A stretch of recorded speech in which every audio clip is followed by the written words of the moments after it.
Hoy estamos en la Suprema Corte de Justicia de la Nación frente a estos magníficos murales de Rafael Cauduro. Hoy vamos a iniciar para usted todo un ciclo de entrevistas sobre cómo funciona la justicia en México o sobre cómo no funciona.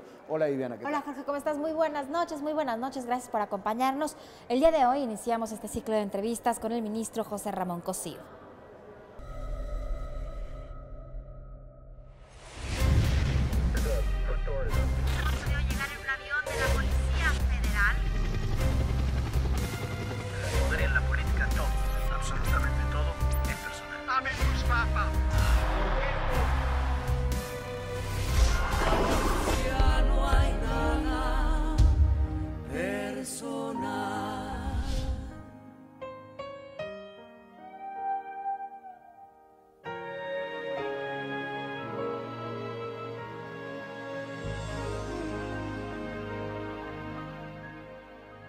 Ya estamos con el ministro José Ramón Cosío.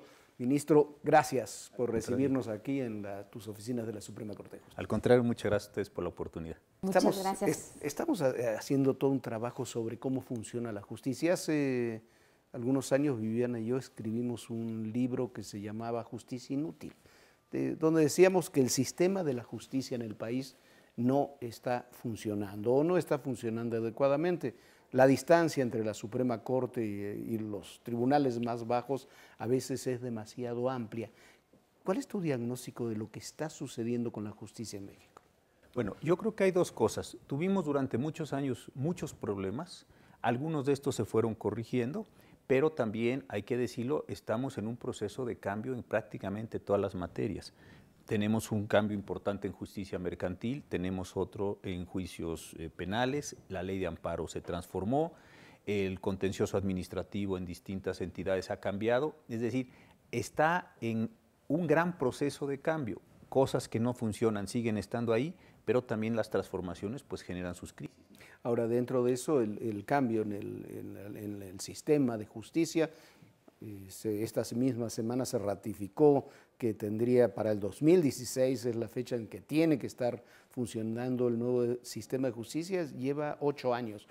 Aún hay rezagos muy importantes a la hora de implementarlo, desde todo punto de vista, desde teórico hasta los muy prácticos, de dónde se va a impartir esa justicia, ¿no? Sí, yo creo que la verdad sí se ha descuidado todo el proceso. Hay algunos estados que están bien, particularmente Chihuahua, por decir un caso paradigmático, después de muchos intentos, de muchos problemas, de ensayos y errores. Estamos hablando de juicios orales. De juicios orales en materia penal. Y en cambio hay otros estados en que ni siquiera han iniciado. Y esto tendrá que estar, ya sabemos, el 18 de junio del 2016. Entonces, las velocidades, las profundidades que se están dando en los distintos estados y en la federación misma, pues sí son muy notables entre unos y otros. ¿Cómo se prepara, cómo se ve desde la Corte, desde la Suprema Corte, ese cambio, esa implementación? ¿En qué los afecta a ustedes? Bueno, a nosotros nos afecta en una cuestión. El cambio penal tuvo dos grandes vertientes. Uno es ir a los juicios orales y el otro es un muy sólido, muy robusto principio de presunción de inocencia. Si al final del día los procesos locales o los propios federales no se van a desarrollar bien, no hay un buen sistema de investigación policíaca, no hay un buen apoyo pericial, los agentes del Ministerio Público, los defensores, en fin, todos los actores del proceso cumplen con sus funciones, cuando lleguen en el juicio de amparo a los tribunales colegiados o a nosotros en la Suprema Corte, con ese principio de presunción de inocencia, pues nos va a forzar a declarar inocentes o simplemente no acreditarles una pena a las personas que venían cuestionadas, que venían procesadas, que venían señaladas como delincuentes. Yo creo que puede ser un momento muy difícil para el Poder Judicial de la Federación, porque en un país pues tan lastimado, con tan importantes índices de delincuencia, de violencia, podrían considerar que nosotros estamos realizando pues una función inútil. Entonces creo que sí hay que entenderlo como sistema, un sólido sistema de protección y garantías, pero también un sólido sistema de acusación. A ver, ministro, para empezar, y quizá de lo que más se queja la gente, es que los procesos en México tardan años. Este nuevo sistema de justicia penal debería de agilizar todo y hacer incluso el trabajo de la Suprema Corte de Justicia mucho más rápido, ¿no? Sí, esa es la teoría, pero también hay que, para que eso pueda acontecer, tienen que tener o tenemos que tener medidas de resolución de los juicios, como sucede en los Estados Unidos. Es decir, por eso es una lógica completa. ¿Qué es lo que pasa en muchos de estos procesos en los Estados Unidos? Las partes se ponen de acuerdo, el Ministerio Público, la defensa, desde luego con la asistencia de la persona señalada, y se le da una pena menor, y eso impide que muchos de estos procesos lleguen a juicio, vamos a decir, o de estos delitos lleguen a juicio. Si nosotros pretendemos que todos los delitos, todos, lleguen a juicio, mi impresión es que se puede empezar a atascar el sistema en las audiencias. Entonces, sí puede ser muy rápido el momento de la audiencia, pero para que llegues a la audiencia puedes tener y tomar mucho tiempo. Si no se ve esto, insisto, y lo voy a repetir, integralmente, sí creo que puede haber unas fallas importantes en el A ver, propio ¿cómo sistema. se tendría que integrar de una manera más fácil para que todo sea más ágil? Yo creo que primero tendríamos que tener policías bien capacitados para hacer investigación, para controlar escena de crimen, para levantar las pruebas, para mantener una adecuada cadena de custodia. Estos policías necesitan servicios periciales muy robustos, que no existen en muchas partes del país. Estos servicios periciales tienen que tener una gran cantidad de especialidades: medicina forense, patología forense, química forense, fotografía forense, etcétera. Con eso se constituye bien la investigación. Luego necesitamos agentes del Ministerio Público que entiendan todo este material probatorio y desde luego el jurídico, y sean capaces en una audiencia pública frente a un juez de desahogar todo ese material y sostener en ese momento la acusación. Este no es un asunto simple, no es un asunto fácil. No es como a veces muchas personas piensan, ir a tirar una retórica y tratar de hacer llorar a las partes. Es decir, es un proceso con un componente técnico muy alto. Por supuesto va a haber una defensa que va a estar tratando de invalidar las pruebas, tratando de hacer caer en contradicciones a los testigos, etcétera.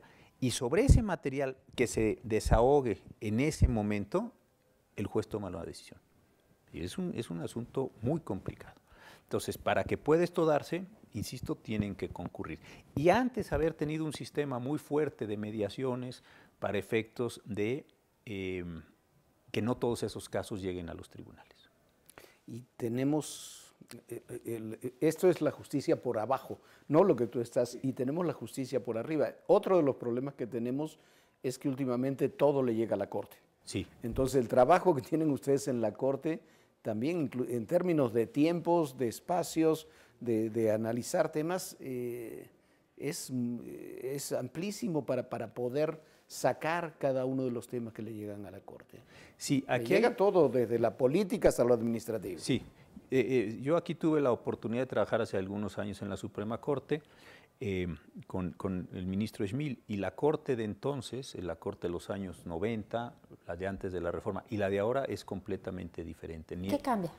Cambian las controversias constitucionales y las acciones de inconstitucionalidad, donde entonces gobernadores, presidentes municipales, partidos políticos, fracciones parlamentarias vienen y traen asuntos muy importantes que no llegaban.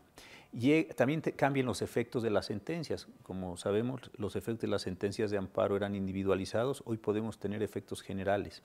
Y eso significa que sí podemos darle una afectación mayor a una parte. Y en tercer lugar, yo creo que sí es bien interesante, hay un cambio, voy a decirlo así, en la composición de los litigantes. Hoy vienen indígenas, vienen grandes empresas, discuten con los órganos reguladores, hay asuntos ecológicos. Es una pluralidad de asuntos mucho más en número y mucho más en complejidad. Entonces la Corte sí está pues, con muchos reflectores encima. A ver, yo sé que me estoy saliendo un poco del tema y regresando, pero ante toda esa complejidad, ¿no tendríamos que tener, como tienen otros países, un Tribunal Constitucional y una Suprema Corte?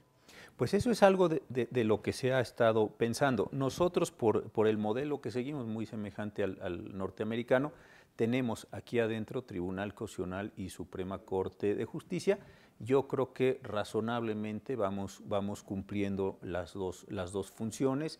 Yo hasta ahora no veo algo en lo personal, aquí sí hablo a título personal, que me alarme así como para eso. Ni en el volumen de los asuntos, que sí se ha incrementado, ni en la complejidad. Tenemos equipos, cada uno de nosotros, pues la verdad, muy competentes, con gente muy bien entrenada, que sí coadyuvan. Y otra cosa que ya tenemos algunos años haciendo es que cuando son asuntos de una complejidad técnica, estamos pidiendo el auxilio de universidades, de institutos, para que nos traduzcan, déjenme decirlo así, nos expliquen algunos problemas técnicos que no son de nuestro conocimiento normal, y con esa información mucho más relevante, pues estamos tratando en la medida de lo posible de resolver mejor las cosas. A ver, una pregunta que te podría parecer muy trivial. ¿Qué pasa cuando llegan a votar algún asunto? Me imagino que si no es asunto tuyo, no tienes la misma información que el resto de los ministros o viceversa. O un asunto tuyo no lo conocen los demás ministros. Aquí el sistema es bien interesante. A diferencia de otros países, nosotros hacemos un proyecto. Lo que nosotros creemos que debe ser la solución es un proyecto. Esto se distribuye con mucha anticipación. Eso es importante. Da uno tiempo de leerlo y uno también da tiempo de pedirle a los equipos de trabajo o inclusive en algunos casos delicados, información que, insisto, uno carece de ella. Voy a poner un ejemplo. Cuando tuvimos los primeros asuntos de los miembros de las Fuerzas Armadas que tenían VIH y SIDA, las distinciones no eran fáciles de extraer, qué es VIH, qué es SIDA, cuáles son las diferencias, tiene de verdad una condición incapacitante. Entonces la Academia Mexicana de Ciencias, yo hablo en mi caso personal, me asistieron con 2 espléndidos doctores, médicos, ellos hicieron un diagnóstico y esto sirvió mucho para conocerlo. Entonces, sí tienes razón, si fuera a una gran velocidad no tendría una posibilidad de respuesta, pero tomándote el tiempo, alcanzas a documentarte, a enterarte más o menos bien de lo que estaba planteado.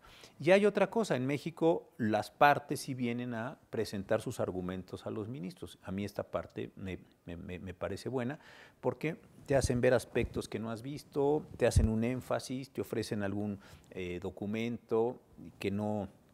que te aclara. Entonces, esto también es un ejercicio, me parece importante para ir tratando. Y la tercera, que ustedes lo ven pues todas las noches o muchas noches a la semana, al darse una discusión pública y al irse enfrentando los argumentos, también te permite ir ajustando en la decisión. Entonces, creo que es una práctica interesante, ¿no? A ver, uno de los temas que llegan, sin duda, en el país es el tema de la corrupción. Vemos corrupción en muchos ámbitos del país, lo hemos visto también en la justicia. ¿Cómo avanzar en la lucha? Fue un tema que además durante muchos años como que no se terminó de tomar en el Poder Judicial. ¿Cómo limpiar el Poder Judicial también? ¿Cómo deshacerse de los malos elementos? ¿Cómo evitar la corrupción en la justicia? Yo creo que este es uno de los temas más importantes. La Suprema Corte no tiene a su cargo la vigilancia de los jueces, tiene la vigilancia de sus sentencias, digámoslo así, para que se mantengan los márgenes de interpretación dentro de ciertos límites. Pero lo tiene el Consejo de la Judicatura. Pero lo tiene el Consejo, claro. Exacto. Yo, entonces, siendo tarea del Consejo, sí creo que tendrían que tener... Perdón, para explicarle a la gente, el presidente de la Corte, el ministro presidente, es el presidente también de la Judicatura. Ese es el principal link entre ambas instituciones. Exacto, ¿no? Sí. Nosotros, digamos, vemos asuntos judiciales, procesos, y ellos ven la administración de jueces y magistrados. Hoy el Poder Judicial de la Federación es de este tamaño. Tenemos entre jueces y magistrados federales 1.250 personas. Y es un poder muy grande por la cantidad de juicios que se nos presenta. Entonces, este Consejo de la Judicatura tiene a su cargo la investigación y yo creo que ahí sí es necesario pues hacer más sofisticados los sistemas de detección de las malas decisiones, de los cambios de criterio, de los enriquecimientos inexplicables, porque de otra forma esto pues puede llegar a niveles de contaminación. Y lo más grave es esto, si nosotros los jueces somos los revisores de todas las decisiones, de prácticamente todas las autoridades del país, la corrupción del Poder Judicial de la Federación no es que otra no me parezca grave, esta es la que más grave me parece, porque nosotros somos, digamos así, los vigilantes del orden jurídico, los vigilantes de las conductas, los vigilantes del sistema. Si uno pudiera decir cuál es la más grave corrupción, yo creo que la de los jueces de un país, porque entonces se acaba la imparcialidad, se acaba el Estado de Derecho. Yo creo que aquí sí habría que hacer un énfasis enorme en la vigilancia de los malos elementos. El ministro, el nuevo presidente de la Corte, habló de ese tema, acaba de ser elegido el 2 de enero, habló de ese tema y hay que establecer una vuelta de tuerca, vamos a llamarlo así, en el Consejo de la Judicatura. ¿Cómo se puede hacer para lograrlo? Porque como tú dices, el sistema es muy amplio, está en transformación, en cambio, y paradójicamente va a quedar en manos de los jueces decisiones mayores decisiones y más rápidas Sí. de las que teníamos antes. Exacto, y es un momento de confusión donde pues siempre la confusión permite o posibilita, no es que permita, posibilita mayores niveles de corrupción. Yo creo que un control a través de las formas en las que los jueces mantienen sus criterios y donde los jueces tienen variaciones en los criterios que han estado sosteniendo, es importante, porque, por ejemplo, si un juez siempre ha resuelto de un determinado, ¿por qué en ciertos tipos de casos hay algunos picos? Esto ya sé que se me podría decir que se está habiendo una intromisión en la función judicial, pero creo que no es tanto a partir de ahí llevar a cabo la sanción, sino simplemente tener un sistema de semáforos para investigar. Y la segunda cuestión que me parece que es muy importante tiene que ver con el enriquecimiento. Nosotros los juzgadores federales en México no podemos tener más ingresos que los que derivan de nuestro trabajo. Si estamos en una asociación, etcétera, no puede haber un ingreso. Los que están en el SNI, etcétera, no pueden, o algunas otras formas de ingreso. Entonces, también sí se puede tener una previsión de más o menos cuál es el nivel de ingresos y consecuentemente el nivel de gastos. Yo creo que ahí hay signos visibles Eso se ha detectado clarísimo con varios jueces, con varios temas, precisamente cómo han incrementado sus ingresos sin justificarlo. Pero también hay otro tema gravísimo, que es el nuevo Código Penal Federal, que tiene muchas inconsistencias, en donde hay muchos abogados que van a poder solicitar amparos. Sí. Desde mi punto de vista, lo que tendríamos que tener es un proceso acelerado, tener en todos los estados y en la federación, tener programas piloto y ver cómo las cosas están operando para a partir de ahí introducir los correctivos. Insisto, de otra forma, pues sí, qué bueno que se den los juicios, yo creo que van a resolver problemas, pero también pueden ser en el inicio generadores de otros, ¿no? Sí, hay en este sentido, y en esto de lo que hablaba también Viviana, hay decisiones que son difíciles de explicar. El caso Cassés es difícil de explicar. La liberación de Caro Quintero es difícil de explicar. La liberación ahora de esta señora, la que llamaban la reina del Pacífico, también es difícil de explicar. ¿Cómo le explica la Corte o cómo explicar la justicia a la gente? ¿Por qué? Porque son temas que paradójicamente, en lugar de fortalecer la confianza en la justicia, la demeritan, la disminuyen.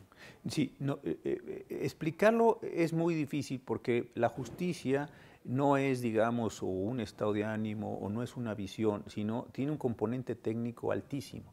Y yo creo que algunos de los procesos más sofisticados de la sociedad moderna, aquí y en muchos otros, o en casi todos los países del mundo, son los procesos judiciales, porque son profundamente técnicos. Si no se pueden decir cosas que se aparten de ciertos cánones, hay que decirlas en ciertos momentos y en ciertos tiempos, hay que probar los hechos que uno quiere tener en el proceso de ciertas formas particulares. Todo eso es un componente, por eso los entrenamientos de los abogados en muchos países son tan enormemente caros, sofisticados, complejos, ¿no? Entonces, explicar todos esos tecnicismos a las personas, pues realmente es como si a uno en una operación compleja le dieran una explicación completa de lo que a uno le ha pasado. Creo que uno no entendería si les están explicando qué nervio y qué tendón y qué vena, etcétera, fueron los afectados, etcétera. Entonces, creo que ahí hay un elemento muy importante. Y segundo lugar, yo también veo una sociedad pues con altísimos niveles de frustración. La gente está mal económicamente, la gente no alcanza ciertos niveles de desarrollo, el futuro no se ve del todo promisorio, al menos no. Y mucha gente considera que hay más justicia para los delincuentes que para las víctimas. Por supuesto, o que ciertas clases sociales tienen mejores accesos y lastiman. Porque la pregunta Claro. y la duda de muchos Claro. que enfrentan los tribunales, ¿me van a comprar al juez? Y yo, mira, lo digo, lo que yo traje, pues, pero es una duda legítima. ¿Por qué si en todos lados te va mal, aquí sí, así nada más por decreto, porque tendría que ir bien? Entonces yo creo que sí hay un nivel muy, muy alto de insatisfacción en ese sentido. ¿Qué hemos tratado de hacer? Bueno, hemos tratado de transparentar las decisiones, todos los ingresos, todos los sueldos, todo el tema de las sesiones mismas, de las discusiones. O sea, ustedes ven en tiempo vivo y a todo color lo que pasa. Hace años que Jorge me hizo una entrevista muy, muy interesante en la radio, me decía que si no teníamos, me acuerdo muy bien, si antes de entrar a sesión, la verdad es que no hay una conversación previa, uno llega, conversa de cosas normales como las de cualquier oficina y después entra a la sesión. Lo que ustedes ven es lo que hay, ¿no? Entonces, también hemos visto una confrontación claro, bárbara, claro. si no hubiéramos visto estas 32 rondas. No, qué bueno, pero eso es quizás el punto, y es uno de los puntos centrales, creo yo, que para analizar el tema de la justicia, es que eso ocurre con la Suprema Corte. Y yo creo que la gente tiene y ha ganado la Suprema Corte con todo eso, credibilidad ante la gente, transparencia. El problema es cuando eso va hacia abajo y queda en las manos de un secretario de juzgado una decisión que para mucha gente es debido a muerte, es tener o no tener a sus hijos. No, todas las decisiones judiciales son trágicas, en el sentido de o es la cárcel, o es la patria potestad, o son los alimentos, o es la casa, o es el empleo. Es decir, aquí no hay cosas simples, aquí todo lo que se resuelve afecta, aunque sea a dos personas, pero los afecta fundamentalmente. Eso es una gran verdad. Y desafortunadamente sí no hemos sido capaces de ir haciendo ejercicios de mayor transparencia hacia todos los tribunales del país. Una última pregunta, lo digo yo, no lo dices tú. Tú eres caracterizado como el ministro liberal de la Corte. Hay liberales, hay conservadores. ¿Cómo se compagina eso? Porque hay liberales y conservadores, eso, ¿no? Pero ¿cómo se compagina ser liberal en la Corte con ser conservador en la Corte? ¿Cómo funciona? Yo creo que las personas tienen una imagen, y no lo digo en ningún sentido de no estar, como muy simple del derecho. Es como si bastara sentarse bien, leer bien el código o la Constitución o la ley X para que apareciera una imagen casi perfecta, casi acabada, que con esa imagen se resuelve el caso concreto. Y la verdad es que no es así. Nosotros primero no identificamos los casos que nos gustaría conocer, los traen las personas. Los traen desde un punto de vista que ellos construyen. Tampoco uno puede decir, oiga, ¿por qué no le dijo esto? ¿Por qué no probó lo? Uno tiene, nosotros decimos la litis, es decir, la confrontación muy acotada.